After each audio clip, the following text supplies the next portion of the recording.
Разбира се, екип сме цял, както винаги в нашото Радио Кафе. Любен Ковачев на звукорежисьорския пулт. Мария Бояджиева е редактор днес.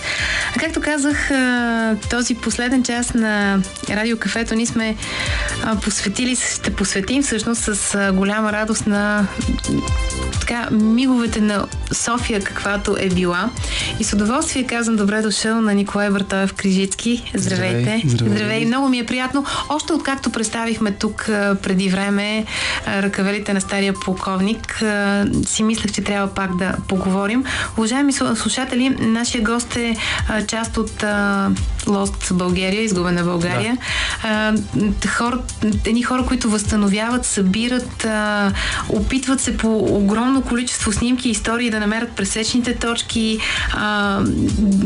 да разкажат многото истории, в които можем да открием и ние наши спомени. Не знам как да го обясня. Много емоционално нещо това е Lost България. Да. Това е... Даже бих казал, че трепет такъв, като намериш, като пипнеш някаква стара снимка и тя си идва, нали, всяка снимка си идва с нейната история, естествено. Mm-hmm. И те са станали толкова много, че аз мисля, че даже ако не си записвам, Пейо мисля, че си записва и Иляна, и Теди, но аз понякога се хващам, че може би преплитам историите и нали, към някоя конкретна снимка и затова вече старателно си записвам в един тефтер, кое с какво е дошло и от кой е разказано най-вече. Естествено, те, които се намират по битаците и по източниците, които аз имам един такъв специален, кръстил съм го Тур дю Франс, минавам в София в неделя, през почивните дни. Има някои антиквари, които работят. Да. И те си знаят горе-долу към колко часа ще отида, там ще ги посетя и ми пазят някакви неща. Но на повечето снимки не са надписани.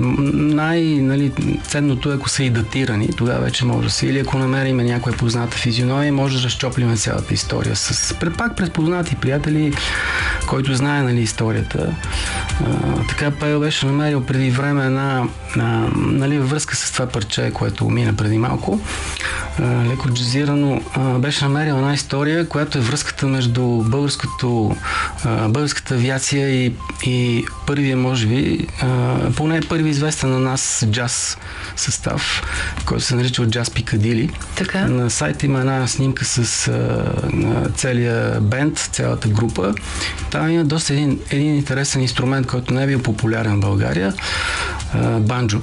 Така. И може би първия, нали, там по думи на музиканти, които част от тях вече се преселиха на по-доброто място, други са все още живи, се надявам да са живи и здрави. Казаха, че там на тази снимка може да видим първия саксофон, който е бил в България. Да. И снимката е датирана 26-та година, но мислиме, че някъде формацията е съществувала, може би се е събрала около 24-та, 25-та, 26-та година, но самата снимка, да, е наистина от 26-та. На тази снимка присъства един човек, казва се Георги Писковски. Да, нали, пак казвам, Пейо разчопли тази история. Пейо е други от хората от Lost. Той си основател на сайта, автора на сайта. За хората, които не знаят, да, за това да изясним. Се чуваме, да и се виждам всеки ден почти, се чуваме, ако не се видиме. До него живееше за съжаление си бяга и малко името Бадема. Людмил Георгиев мисля, че беше. Така. Не, сега ще така се казва Бадема, но той е известен музикант. Емануил, да. Извинявам се. Така че той също му беше подсказал, че на тази снимка, нали, кой е.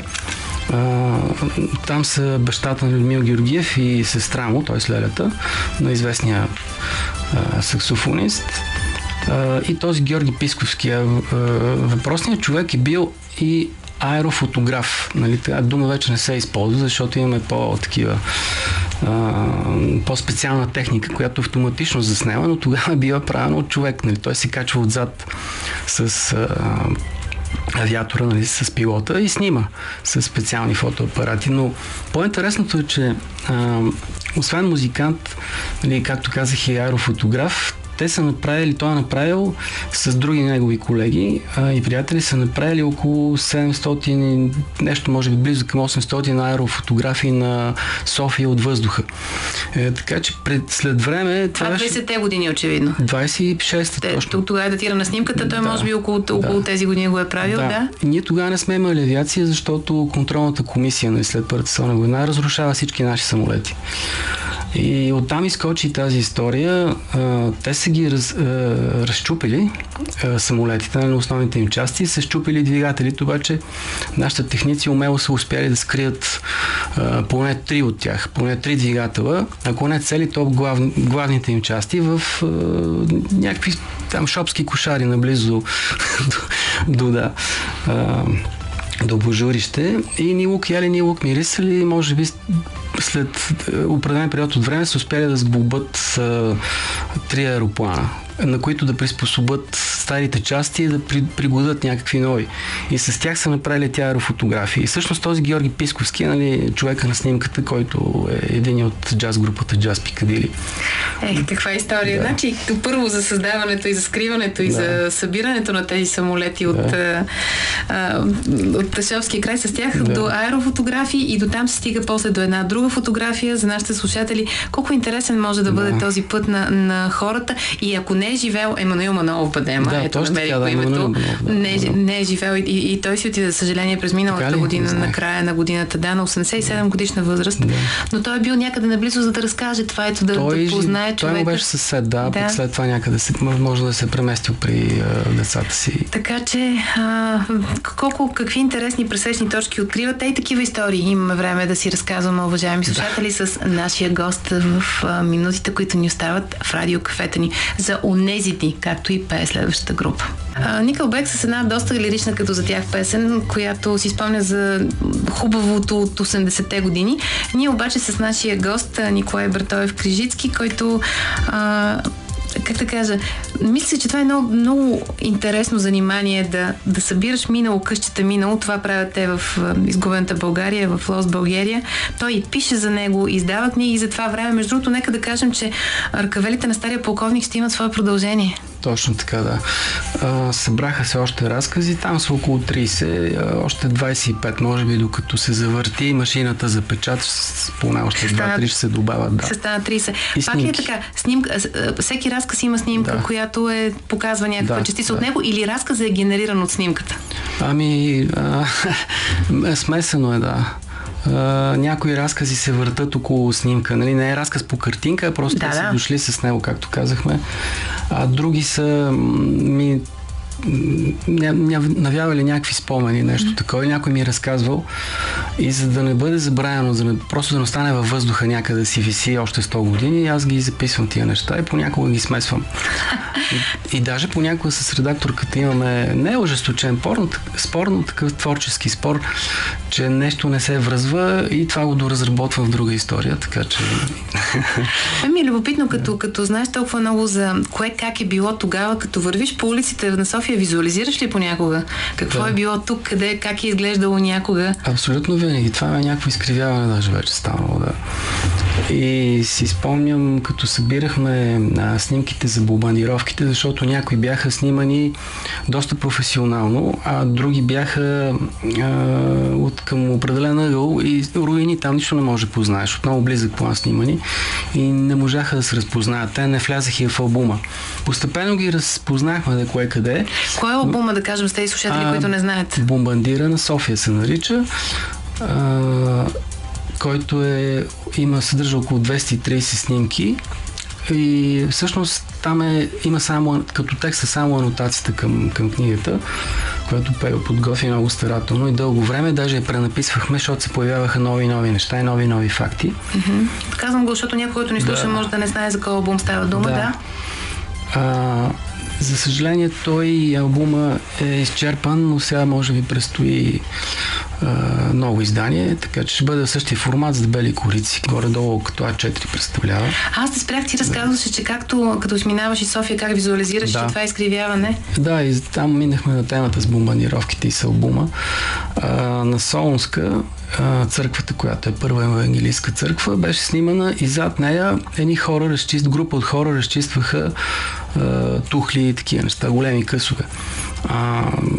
Първо снимката беше завъртяна, копирана обратно, нали? Обаче нищо от тия сгради, които се виждаха отстрани, не ни говореше и аз тогава даже бях след една операция, ама пусто любопитство с патериците. Беше пак някакъв такъв зимен ден, се дигнах с едно такси, отидах на место да видя и така разбрахме точно, нали, коя е сградата, която е била разрушена. На нейно място има нова сграда, но поне фиксирахме точно, нали, да е по-прецизно като номерация, като номерирахме кое къде е, нали. Макар че се вижда там основното, примерно църквата и в другите снимки е така, но горе-долу се въртяхме около... Имаше доста неразпознаваеми неща, само можеш да се ориентираш по някоя близка фасада, някое куполче. Между другото, доста от куполите в старите сгради в центъра са се запазили, но може би 2/3 от тях не са в автентичния вид, в който са били. Те са изпопадали от тая детонация силна. Дали? Просто са се разрушили. Дори да не са падали бомби директно върху тях, те са се разрушили. Например, банката на Буров, която е с сега спечална слава банка, която е на площад Гарибалди. На нейния купол не е в този вид, нали? Може би повечето хора, които минават оттам, то се вижда, но не знаят как изглежда. Той е почти същия, но не е много изменен, но не е автентичния. Това искам да кажа. Колко много неща така са в главите ви, между другото, сега си давам сметка. Ако се върнем, ми става много любопитен този Тур ди Франс, който правиш. Това е тур, при който минаваш през различните антиквари и според това какво са получили, събираш още снимки. Те, примерно като се видиме и си бърбориме по различни теми, им казвам какво пише и какво ми трябва. Но всъщност разглеждам и там купища неща и понякога намирам неща, за които вече съм писал, просто ги подминавам, но има снимки, които са доста такива умилителни.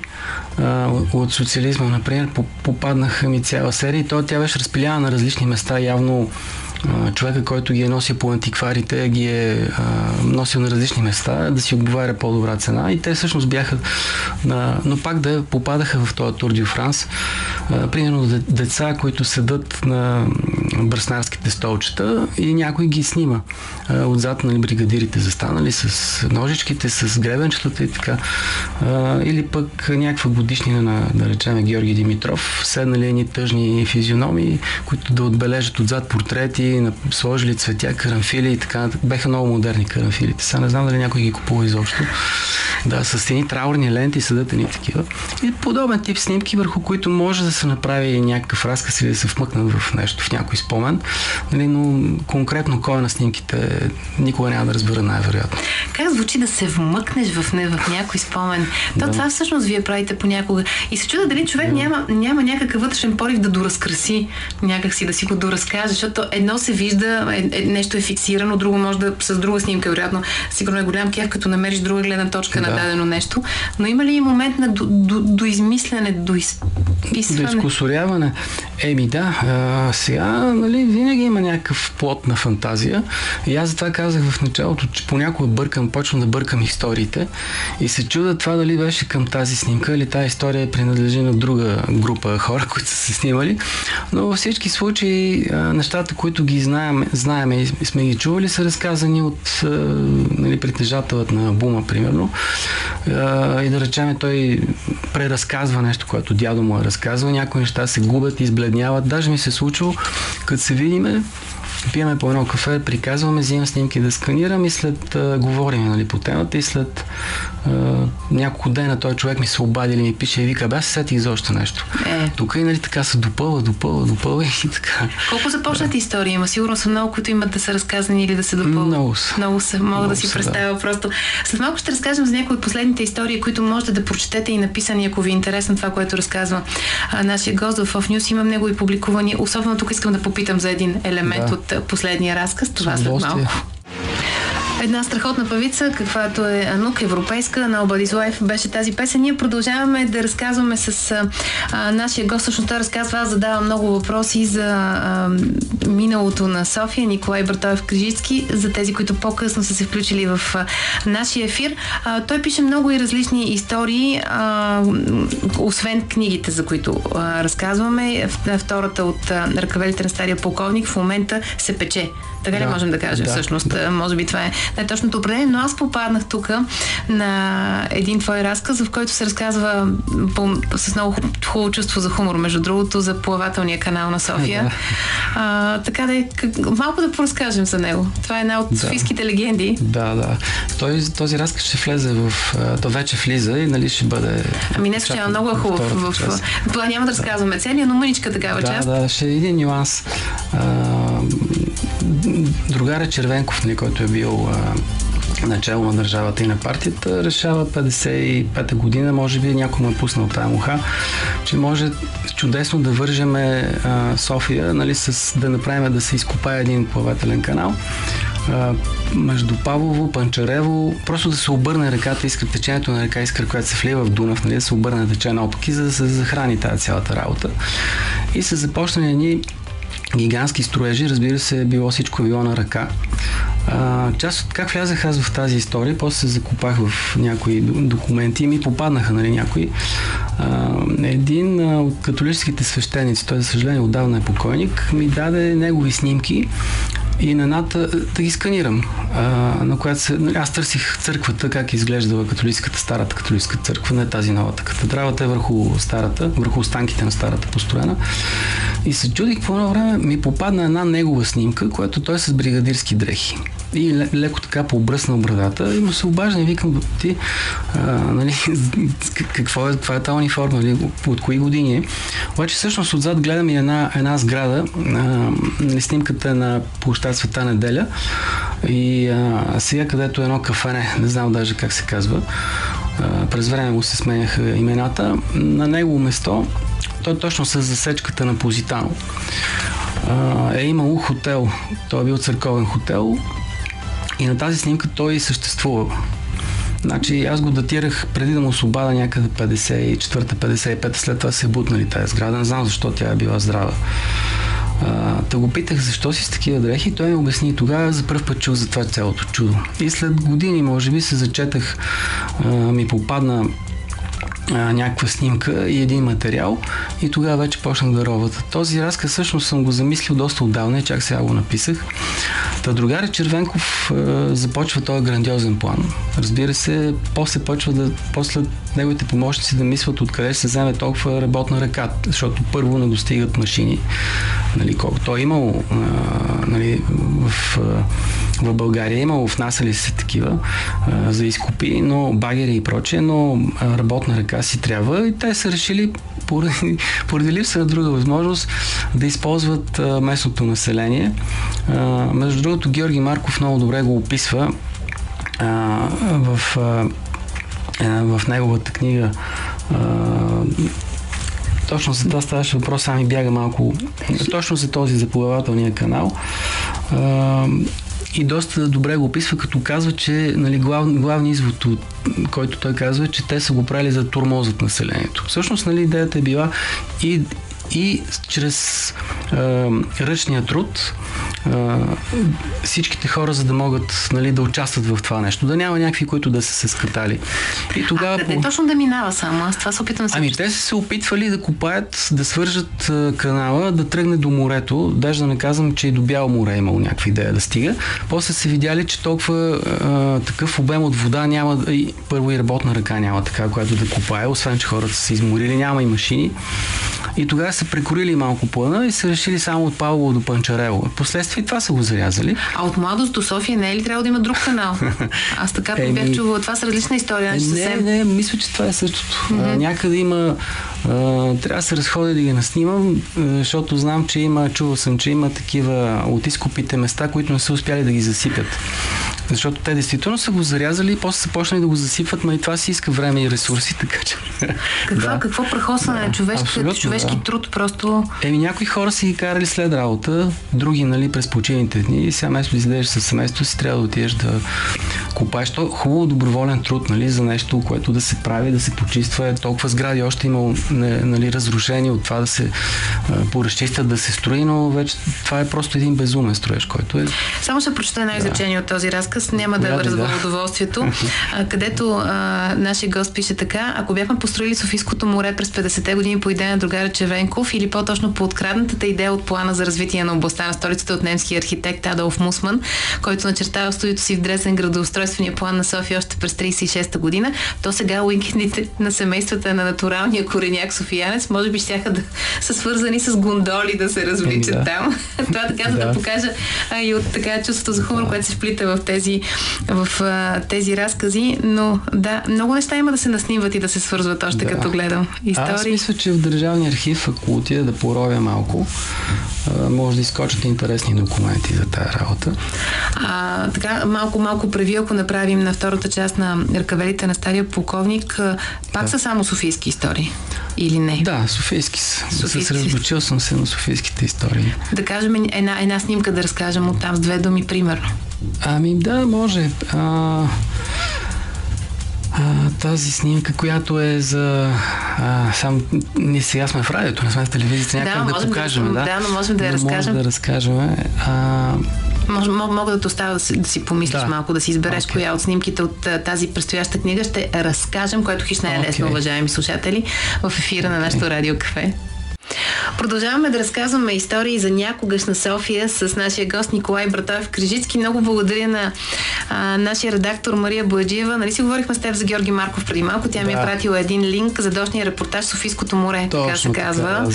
Репортаж, да. Думата ми избягаш. Точно така, от задължните репортажи на Георги Марков, така че и там може още да се... Но мисля си, че в много софийски семейства тази история се разказва. Между другото, аз съм я чувала и от тук, от там, от бащи, от дядовци, на Грандоманска много идея. Да, по неволята така е било.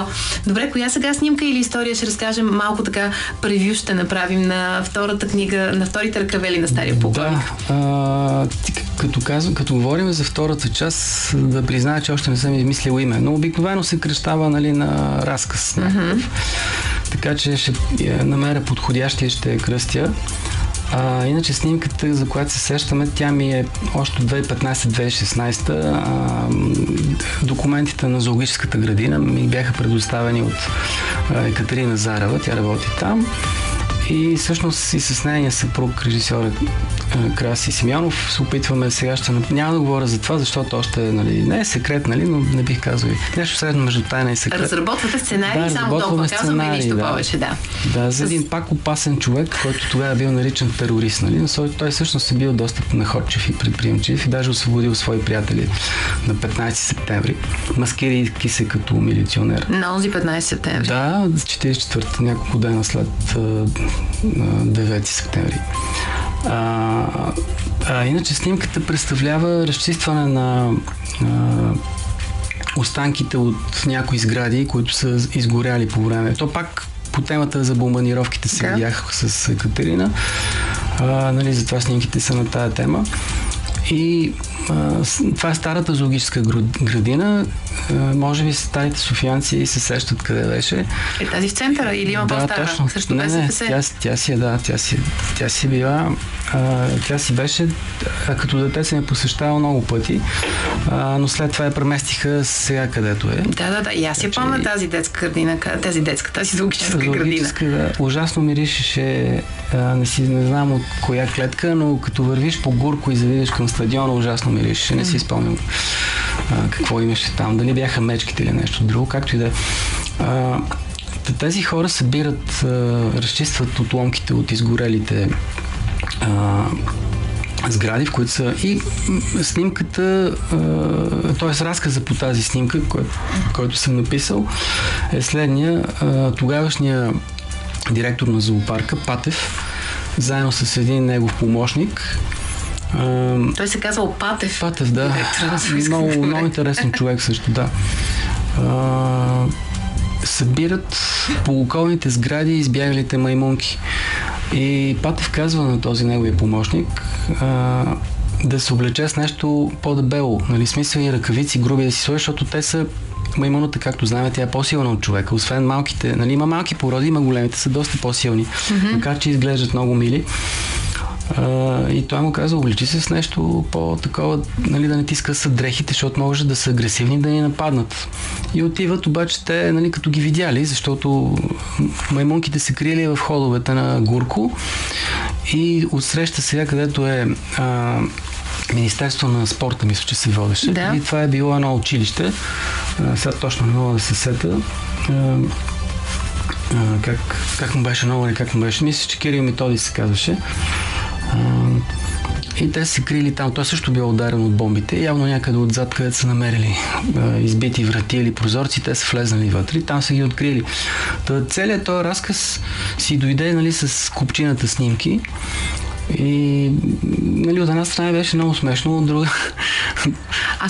Интересно, какво стана с другите животни? Аз сега си мисля, но това е част от по-голяма история. Да, може би трябва по-скоро да направя още една среща с Екатерина, да разкажа, ако има по архивите.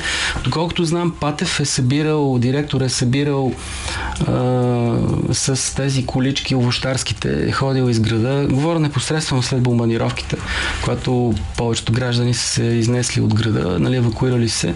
Ходил е събирал с тези зарезавачийските колички,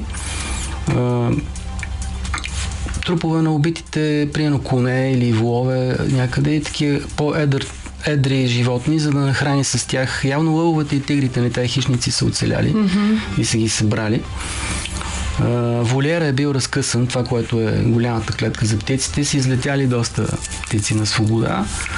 Сега за другите неща вече не си спомням в момента, но това с маймуните. Води до друга история, така че и София на лов за маймуни. Да. И това ще бъде. Аз как го кръстих ръкавелите на стария полковник 2, едно така ще се казва. Наистина това е сборник, който ще си има друго заглавие, но пак по същия принцип ще бъде същия фактически. Да. Формата даже съм го измислил да е същия, просто който има първата част, нали, ръкавелите, и като я сложи до нея да са, нали, да са еднакви по големина, по ширина може да не са, нали, но по големина. Пак така с снимки и с такава корица, така че. Става ли все по-голяма носталгията към някогашна София? Съдейки по хората, които се свързват с вас, опитваме ли се все повече да запазиме, отива ли по-далеч в миналото с отиването? Тя отива по-далеч в миналото. Да, ние се опитваме, обаче има хора, които упорито рушат и ми е тъжно да прочета някъде или да видя някакъв репортаж по телевизиите, че еди коя си къща на едно място ще се издигне нещо. Окей, то е модерно или хубаво. В Берлин, например, ти си предполагам си пътувал и знаеш там как след тия разрушения са построили нови сгради. Има някои модерни, са вмъкнати, но просто някакси не се бият като, как да го кажа, като градска среда сградите, ново и старо.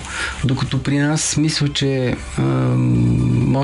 може би по-скоро архитектите, по-младите архитекти, нали, това е един призив към тях, да отидат в архива, където се съхраняват доста чертежи, намира се зад банята, и да погледнат УАК, мисля, че му беше съкръщението, и да погледнат, да спороват, ако ще да копират някакви стари сгради или стилове, да смесват, да импровизират, но да правят нещо, което да е в един и същ стил горе-долу. Колко простичко звучи, но е така. Наистина, да. И има основа, на която може да се стъпи. Да, не е нещо. Ние живеем в такива времена, в които някои, примерно, пластични украси изглеждат малко, нали, отживели и смешни, да речем, някакви вази огромни и така нататък. Не е нужно да има такава помпозност, просто може да има нещо нали, в по-такъв стил, по-съвременен стил, нали, нещо, но пак да се сложи някаква закачка. Между другото, има една, много се израдвах, аз извадих от някъде стара снимка на същата сграда, която беше грохнала и беше почти разрушена. Това е до Съюза на българските автомобилисти на Вито Позитано. Сградата, която е срещу сградата на БСП. Сега е една нова червена сграда и е абсолютно в същия архитектурен стил като старата. Мисля, че може би един-два етажа по-висока, но аз си израдвах, че целият там комплекс отпред и отзад, където са долу 3 уши. Цялото това нещо някакси, не знам дали е разработвано от един екип архитекти, обаче в един стил. Може точно Стара София, да. Може. Така красива сграда. И ето, че се оказва, че отдолу пак може да има магазини, нали, прозорците с алуминиева дограма, но самия стил, нали, на сградата и покрива особено да си е запазен. Така че това исках да кажа. Къде в момента човек, ако отиде, най-много може да усети духа на някогашна София? Хубав въпрос. Там няма много нови строежи, може и повече към пазара. По Княз Борис се потръгне по тази уличка, нали, от Пиротска нататък. Това е Пиротска добре ремонтирана. Мисля, че преди 10 на 15 години правиха един генерален ремонт и от тогава така фасадите не са много обелени, държат се. Но и надолу това е стария еврейски квартал, както се казва. Там няма много, кой знае колко много нови строежи. За съжаление, там има и доста руини, нали, около пазара, които сигурно ще ги остават да паднат или ще ги разрушат, за да се построи. Но, нали, моя призив е да се прави нещо в същия стил. Да, това се опитам си представя. В момента, ако иска човек да се... Да, нека да... Има начини. Действително има начини. Имаш ли любима улица в София? По която обичаш... Айде в две линии. Любима улица, по която обичаш да си представяш каква е била някога. Да. И любима, по която принципно и сега си я харесваш. По Солунска. Солунска, така ли? Да. Захапваме от началото, от Христо Ботев и вървя почти до Народния театър. Това всяка неделя, този маршрут го минавам. Какво има там? Какво го няма там, примерно? Вече? Има ли неща, ето ги няма? Български език е уникален, нали? Как може да зададем такъв въпрос? Има ли нещо, което го няма вече там? Да. Чужденците доста се объркват, между другото. И в тази връзка само ще се отклоня да кажа, един мой познат ми вика, вчера бях с един англичанин и вика, той ме пита, защо пишете, защото този град, вика, се казва Бехта. Викам, кой град Бехта? И го написах, нали, представих си го, това Варна било. Не, той си го чете на латиница. И вика, Бехта. И вика, не. Не. Това е Варна, човек. Не, със сигурност. Там има на Солунска има освен, нали, църквата, за която казах, тя е интересна сграда. Тя, между другото, е строена 860 някаква година, от доста старите сгради там. Има по-надолу, има пак едно ансамбълче от къщи преди Витушка, от дясната страна.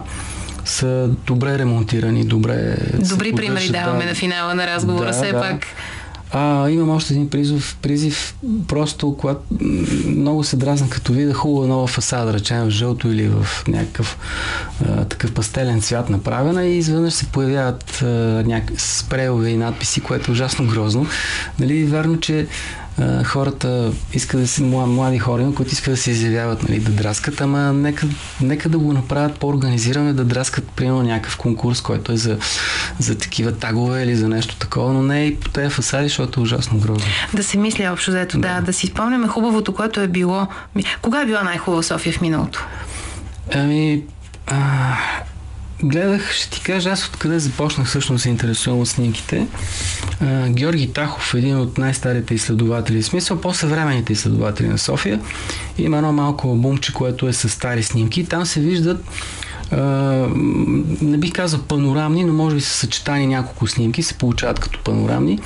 Там се виждат двуетажни и триетажни няма, но едноетажни и двуетажни сгради стари. От този стар стил, който знаем и в Пловдив, в Варош и така нататък. И аз оттам започнах да се интересувам въобще как е изглеждала и оттам се запалих.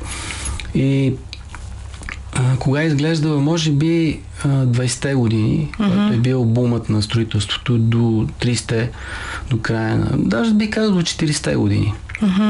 Все пак нали, ние сме канили в началото на 20 век, края на 19 сме канили поради липса на наши. Имали сме много добри архитекти, например Никола Лазаров, но сме канили и чужди архитекти, виенски, Грюнангер. Например, той е строил доста сгради в София и не само в София. Също и за паметниците се отнася. Доста италиански майстори са работили. Както да речеме паметника на Левски, паметника на Цар Освободител, същите хора са правили, примерно в Русе, в Видин. Имат доста интересни, са си запазени, не са не са ги бутнали по някаква причина. Значи това са магичните години, на които хубаво човек да се връща там. Ето от 20-те до 30-те. Ами аз много ти благодаря, много още за София можем да си говорим. Вярвам, че пак ще дойдеш. Николай Бартоев Крижицки, един човек, който събира истории от снимки, част от екипа на Lost Bulgaria, който колко човек сте всъщност света? Ами, 5. Мога да си представя стотици хиляди или повече снимки има, които чакат да бъдат разказани, събрани и запазени. Така че наистина това си е мисия. Ще излъжа, ако кажа 30 хиляди. Ето, едно гостуване с продължение. Много се надявам и когато се появи разказа, който ще даде името на следващата книга, ще се радвам да дойдеш да ни я представиш за мен като продължение на ръкавелите на стария полковник. С тези очарователни мигове от някогашна София завършва днешното ни радиокафе, уважаеми слушатели. От целия ни екип, от мен Лили Големинова, от Любен Ковачев, от Мария Бояджиева, от нашия гост Николай Бартоев Крижицки,